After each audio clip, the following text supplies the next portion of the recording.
Assalamualaikum warahmatullahi wabarakatuh. Kali ini saya akan menceritakan kisah seorang pemuda yang berasal dari Solo bekerja di Jepang.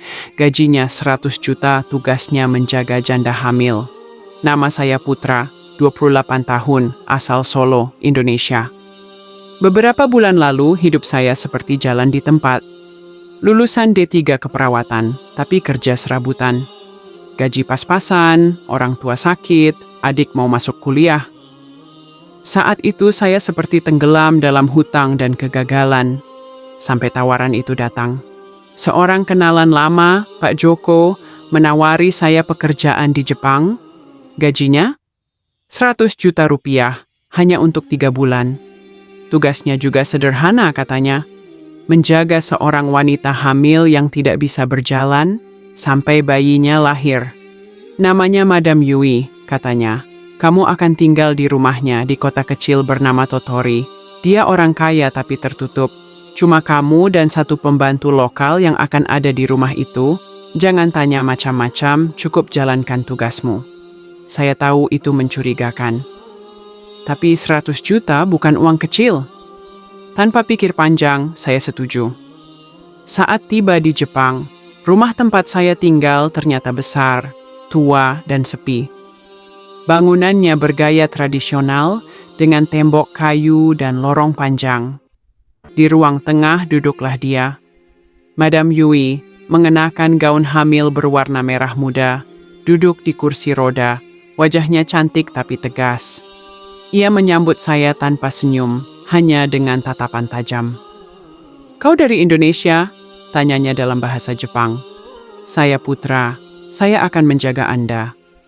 Kau akan tinggal di sini, jangan masuk lantai atas, jangan pernah keluar rumah setelah matahari terbenam, dan jangan ganggu kamar anakku. Saya terdiam. Anak? Tapi dia sedang hamil. Malam pertama saya tidur di kamar kecil dekat dapur. Sekitar jam 11 malam, saya terbangun oleh suara tangisan anak kecil dari lantai atas. Saya langsung ingat pesan Madam Yui. Jangan naik ke lantai 2. Esok paginya, saya mencoba bertanya, "Maaf, semalam saya dengar suara anak." Dia memotong, "Itu hanya mimpi, jangan tanya lagi." Wajahnya terlihat lebih pucat dari kemarin, dan tangannya menggenggam liontin di lehernya sangat erat. Hari demi hari saya menjaga Madam Yui, tapi setiap malam suara-suara dari lantai atas makin jelas. Ada tawa, suara lari-lari kecil, kadang suara mengetuk pintu kamar saya. Saya sempat menceritakan ini ke pembantu lokal, Natsumi-san, tapi dia hanya menunduk. Kau tak tahu, dia bukan hamil biasa, katanya lirih. Dia menyimpan sesuatu yang seharusnya tidak lahir di dunia ini. Saya mulai menyesal mengambil pekerjaan ini, tapi sudah terlambat. Di kontrak tertulis jelas. Jika saya berhenti sebelum bayi lahir, saya tidak mendapat sepeser pun, dan mungkin tidak keluar hidup-hidup. Sudah 2 minggu saya tinggal di rumah itu. Madam Yui makin jarang bicara, hanya duduk di kursi rodanya, menghadap jendela, memandangi taman bambu di luar. Tapi yang paling membuat saya ngeri adalah gerakan aneh di perutnya. Bukan seperti bayi biasa menendang, kadang bentuk perutnya bergelombang. Seperti ada lebih dari satu makhluk yang sedang berusaha keluar. Pernah saya lihat tonjolan panjang seperti lengan atau ekor. Saya nyaris muntah, tapi saya tak bisa kabur. Di hari ke-15, saya coba menelepon Pak Joko di Indonesia, tidak aktif. Sinyal juga tiba-tiba hilang, padahal sebelumnya lancar. Malam itu, untuk pertama kalinya saya mendengar suara berat, bukan suara anak kecil, datang dari lantai atas. Seperti suara makhluk besar sedang menggeram dan menyeret sesuatu. Saya tak tahan lagi. Rasa penasaran dan ketakutan memuncak. Saya harus tahu apa yang sebenarnya terjadi. Saat Madam Yui tertidur karena obat malam, saya nekat naik ke lantai atas. Langkah kaki saya terasa berat, jantung berdetak keras. Lorong lantai 2 penuh debu dengan pintu-pintu tertutup. Di ujung lorong, satu pintu sedikit terbuka. Dari situlah suara aneh sering terdengar.